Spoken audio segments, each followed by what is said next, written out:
Hello, everybody. This is Mickey Spillane, and this is Mickey in the Middle. Welcome to the party.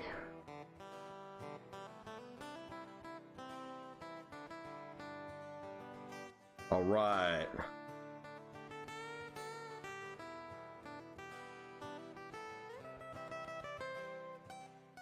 Here we go. Hey everybody, how you doing? This is Mickey Spillane. Hopefully the audio is a little bit better tonight than it was last night. I'm having a problem with my collar. But this is Mickey in the Middle. And this is the show about Middle Americans for Middle Americans. And my name is Mickey Spillane. I'm coming at you live from somewhere in Cabot, Arkansas. It is a fantastic day. It's beautiful outside. I have been running around outside here recently, got on a motorcycle, ran down the street, helped a neighbor out, came back, and now we're rip-roaring and ready to go. My collar's messed up because right before I came on, I was drinking some iced tea and I spilt it on my shirt. So, good evening, Darla. How are you doing? I'm glad to see that you're doing all right tonight. Hey, so tonight what we're going to do is we are going to discuss the Confederate flag. There's people all over the country that are going to be considering banning the Confederate flag. What does it mean to Middle America? What does it mean to free speech? What does it mean for public to do that? Somebody in the public, a citizen to do that? What does it mean for the government to do that? Is it legal? I don't know. We're going to discuss all of those things. So this is the card. There we go. I got that out of the way. So what I want to do first, what I want to do is I want to remember my friends who passed away on the 12th of June, 2002.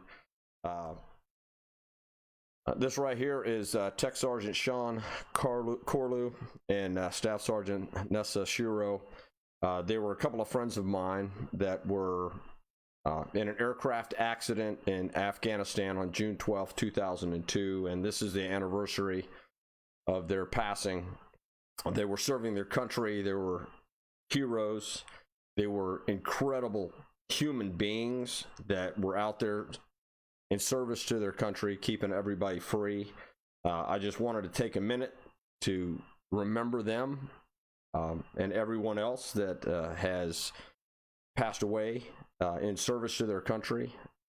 The entire Air Force Special Operations Command took this very, very hard, and I just wanted to have a moment of silence for them, just to remember the people that they were and the lives that they led, because the lives that they led were incredible.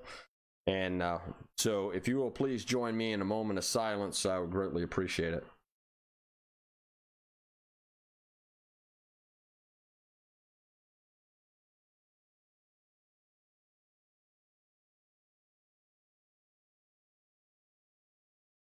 All right, so welcome back, and thank you very much for taking the time with me to remember Sean and Nessa. They were just absolutely incredible people, and I would be remiss in my duties as somebody who knew them to not remember them on the day of their passing, because the way that they lived their lives was for their country, right? So they were Middle Americans.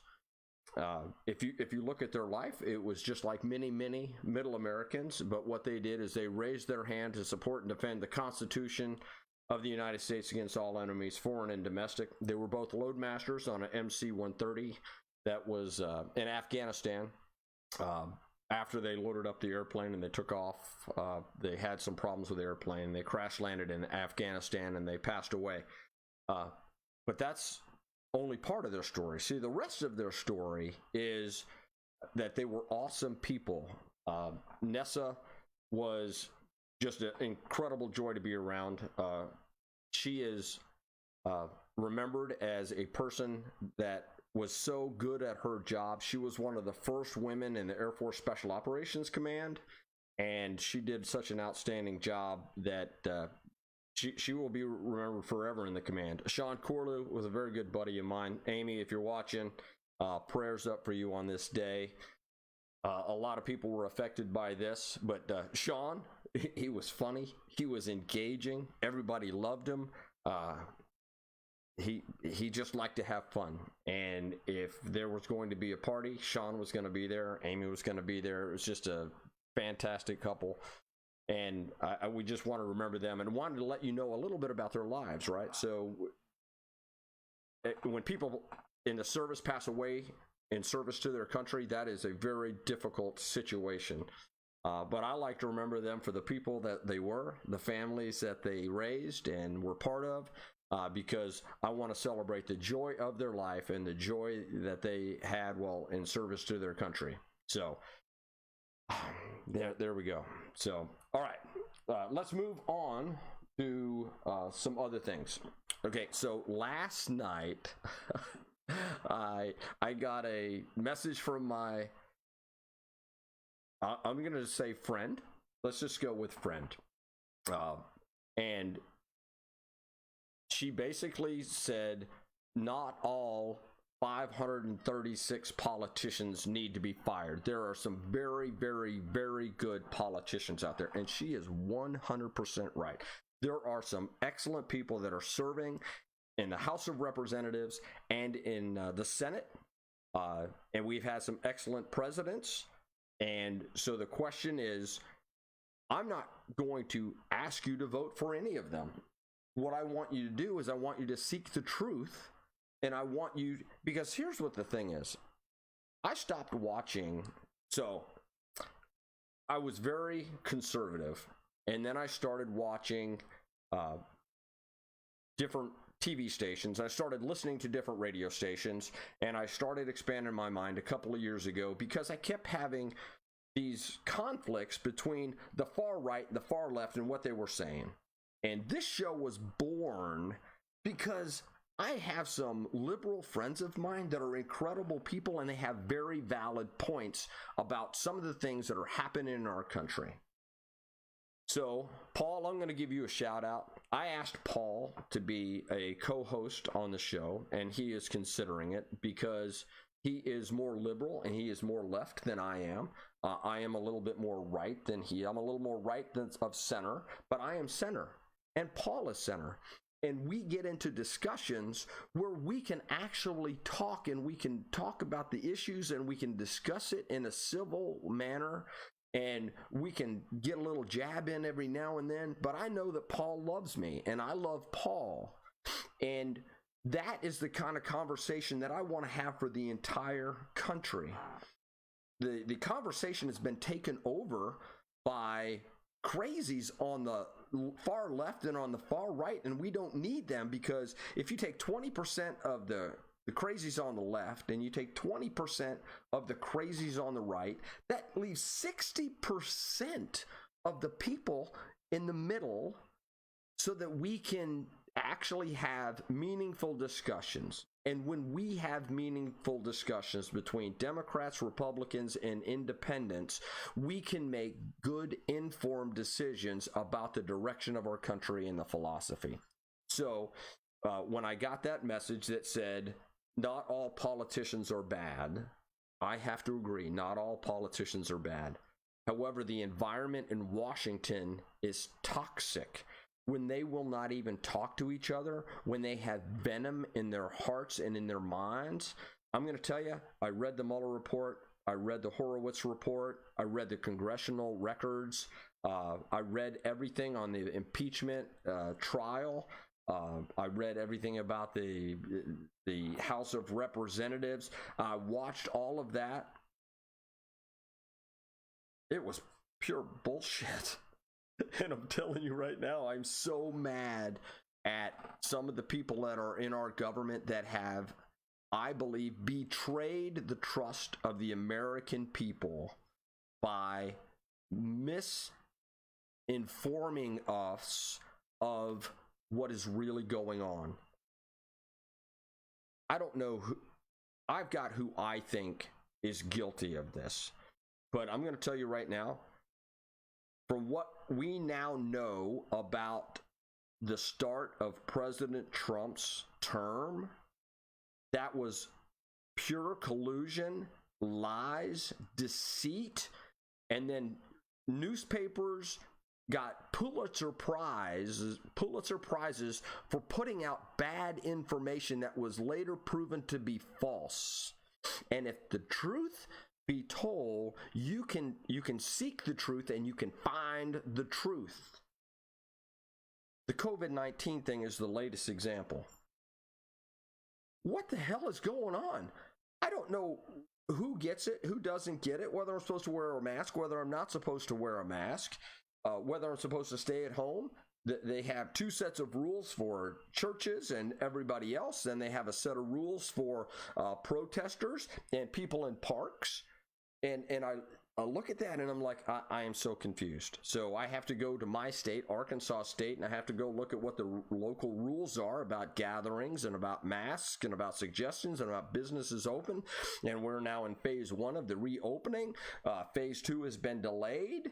I don't even know what that means. I mean, you can't keep up with all this stuff. And then the World Health Organization, they are so inconsistent in their messaging that is unbelievable. And then the people in the middle have no credible source of information. To me, that is totally unacceptable. Here's what the thing is. To call somebody essential and then say making money for your family is not essential, and taking the decision-making process about what's right for you and your family away from you. I had friends of mine that started GoFundMes for people that they knew that were out of money and then couldn't leave because businesses sold down or shut down. I don't know what the truth is.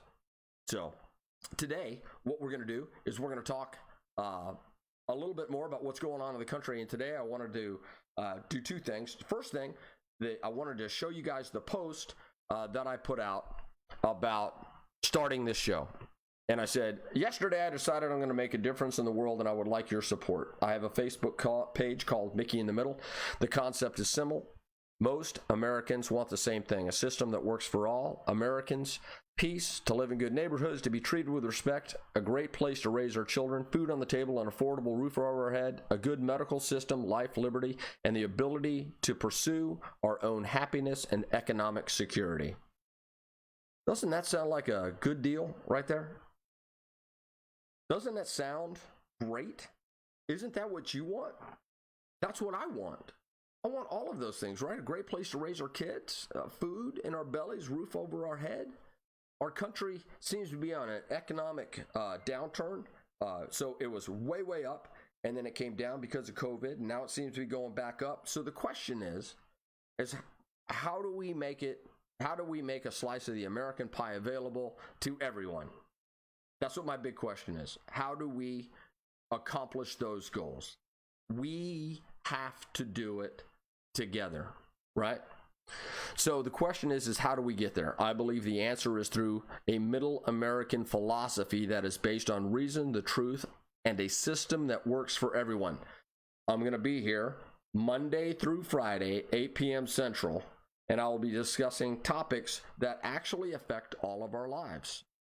Now, they might be subtle, like tonight's topic is very subtle in the big picture, but it gives a reasonable expectation of why these issues are complicated and how they affect every middle American. So the only way to get through this is to discuss these and find out through reason, logic, and the truth how we should treat these issues. So let's get right to it. After 14 minutes, I'm going to get right to it. So I promise this won't go longer than 30 minutes today, right? So let me bring this up real quick. There we go. All right. So today we're talking about flags, specifically the Confederate flag. There are a lot of issues that go with banning the Confederate flag. And what happened was a friend of mine put out a post that said that the Navy is considering banning the Confederate flag on military installations. Now, the Marine Corps did it in April. So before any of the issues that we currently have in front of us, the Marine Corps has already banned the Confederate flag as a symbol on all of the Marine bases. I thought it was a bold move. I didn't even know they did it, because apparently when they did it, it wasn't important enough to report in the mainstream media, or I just totally missed it, which is possible because I can't catch everything. So my question is, right now, do you think that it is appropriate for military services to be banning different symbols, specifically the Confederate flag? Because this really affects all of us, because what happens is the military is pretty much reflective of what happens to our society in general. I have my feelings, so I responded, and that's what I'm going to get to here in just a minute. But I would like you to think about that real quick.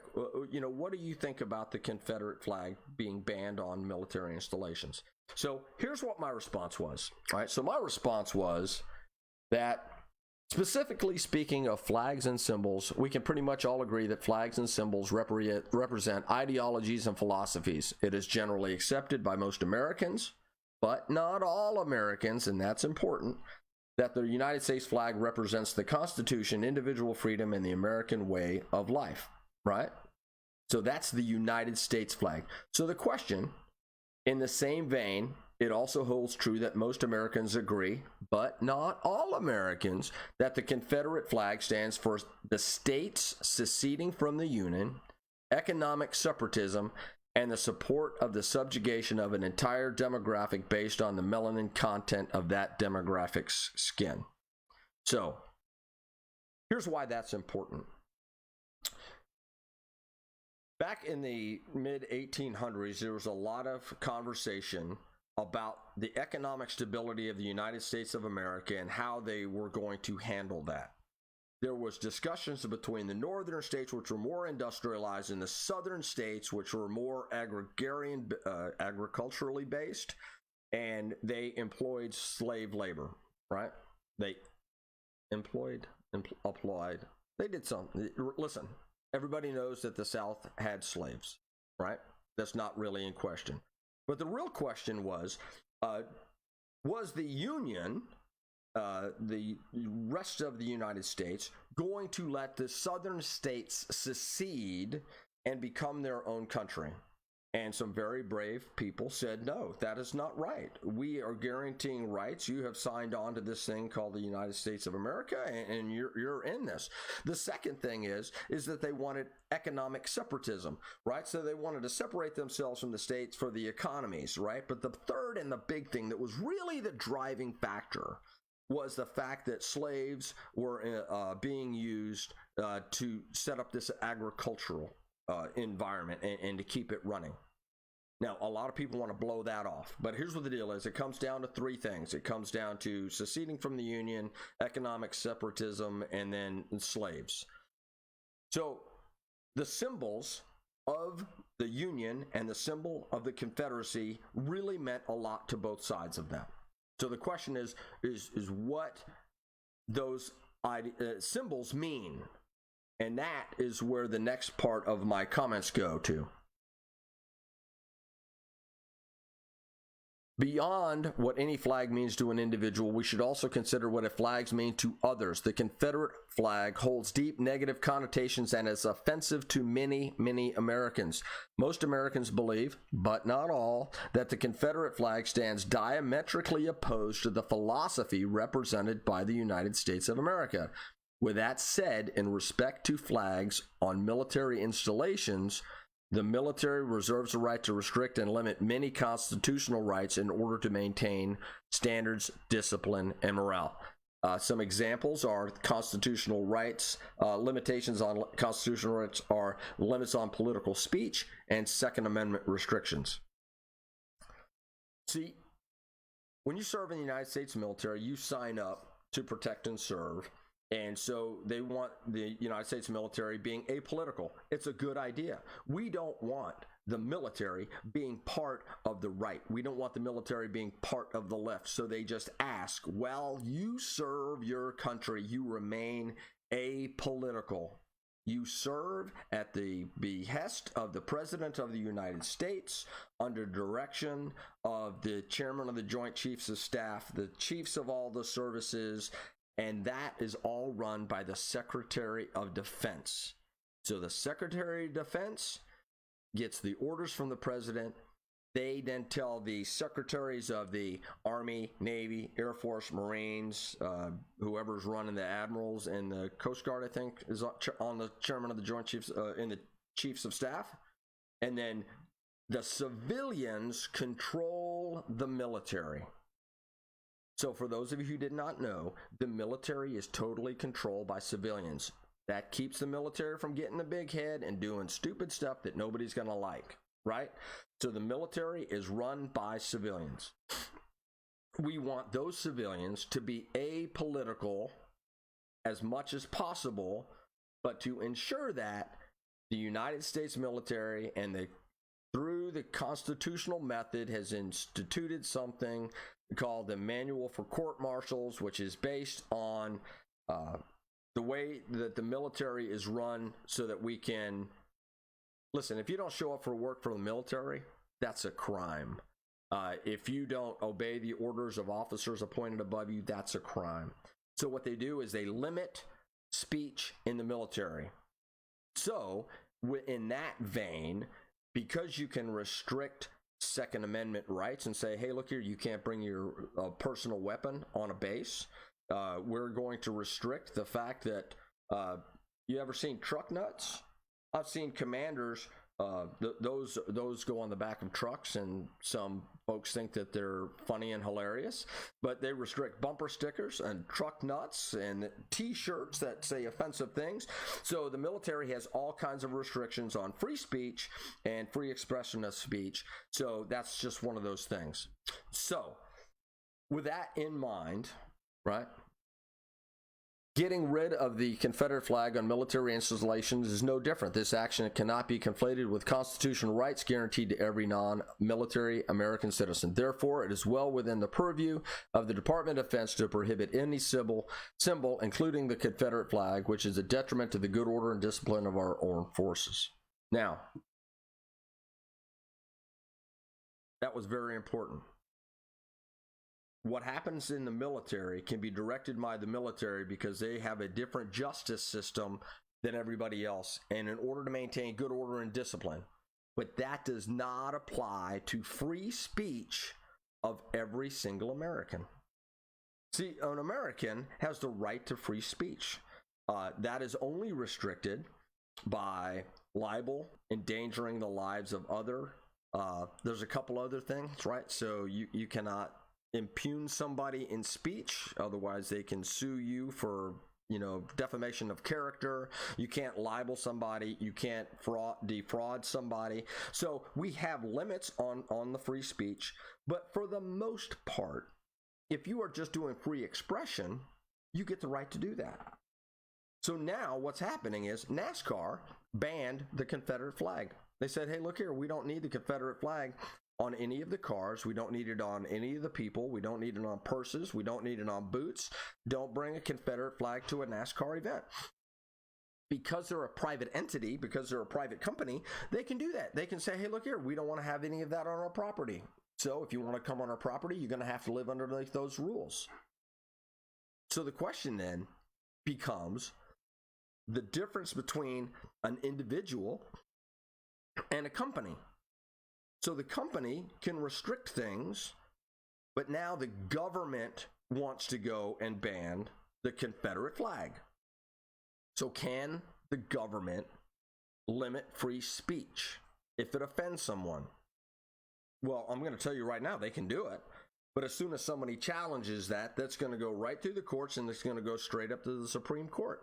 And then the Supreme Court is going to have to decide whether it is offensive, whether being offensive is permissible by law, or whether the states or the public entity can restrict it.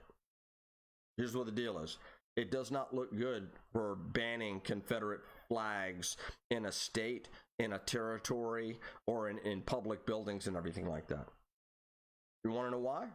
Because the Supreme Court in many cases has said if it's not libel, if it's not defamation, if it's not inciting a riot, if it's not, dangerous, you get free speech. So what does that mean? So what do we have to consider? Well, as a middle American, I consider that the Confederate flag is very, very offensive to a lot of people. It's got a lot of history wrapped up in that flag. It's got very, very bad connotations and meaning when it comes to separating the states, when it comes to economic separatism, when it comes to slaves. Sorry, I've got to hold on just one second. Thank you. So the question is, as middle Americans, where should we stand? I really want to know this. I really want to know where you think that we should stand, because the simple fact of the matter is that as we look at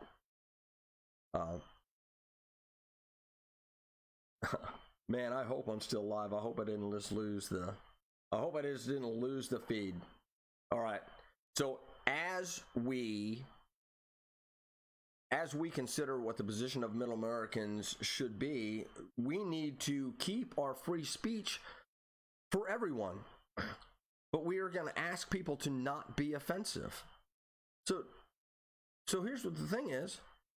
Understand what it means to other people. I'm not going to go out to the mall with somebody flipping a bird on my t-shirt, but people do it. That people have the F word.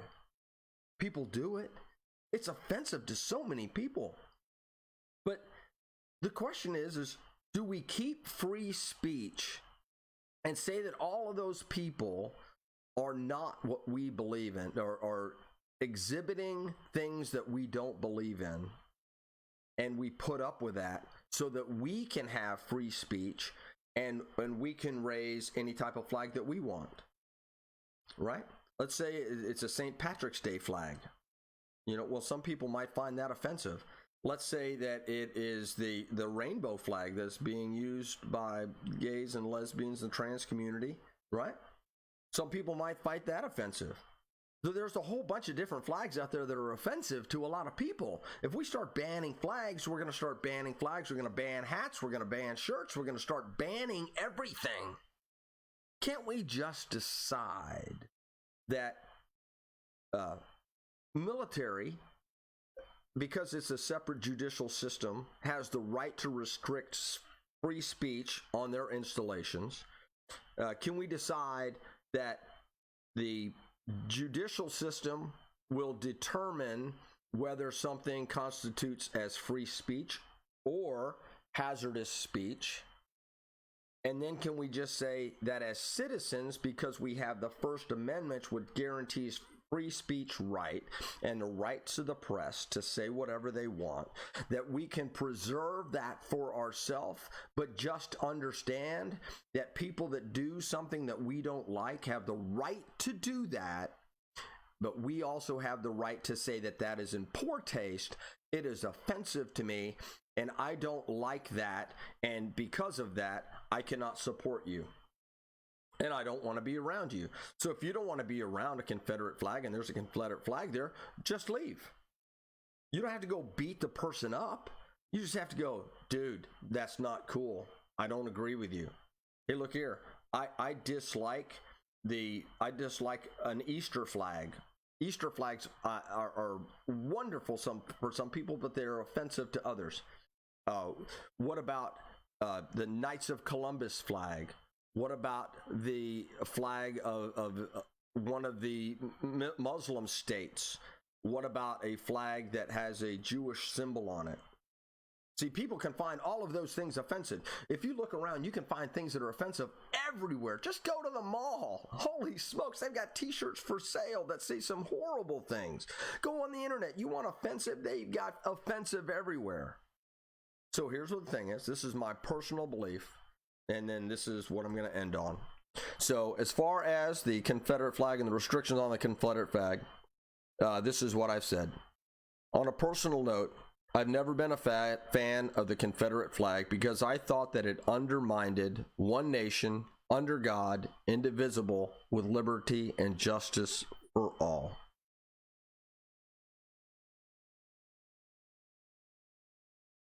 Well, that's it for tonight. I hope you enjoyed Mickey in the Middle. We're going to be here every night, 8 p.m. We're going to have a different subject that we're going to talk about. Please do me a favor. Like the page, like the video, share it with all of your friends. Invite them to the page. Let's see if we can't kick this pig and make it big so that all Americans can be on the same page, so that we can set the agenda for our country rather than having anybody else do that. So, a lot of love. Peace. Cheers. All right, here we go. Got to bring up the sound again. Where'd the cursor go? All right, off we go.